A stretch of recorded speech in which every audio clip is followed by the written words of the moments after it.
Assalamu alaikum. Hey guys, please subscribe my channel Qasid Amizuri for beautiful writing, amazing poetry and motivation speaking. And please don't forget to press the bell icon. क्या तुम्हें मेरा हिस्सा बनना कबूल है? मेरी रूह का सुकून, मेरे दिल का करार बनना कबूल है? तुम जो कहो तो मैं दुनिया लुटा दूं तुम पर। क्या तुम्हें मेरा जहां बनना कबूल है? तुम कहो दिन को रात तो मान लूंगी, पर क्या तुम्हें मेरा हर लम्हा बनना कबूल है?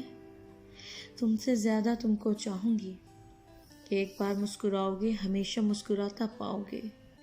पर ये तो बताओ, क्या तुम्हें मेरा आईना बनना कबूल है? तुम इब्तिदा इश्क करोगे, मैं इंतहाई इश्क कर जाऊंगी। तुम मेरा दिल बनोगे, मैं तुम्हारी जान बन जाऊंगी। पर क्या तुम्हें मेरा हमसफ़र बनना कबूल है?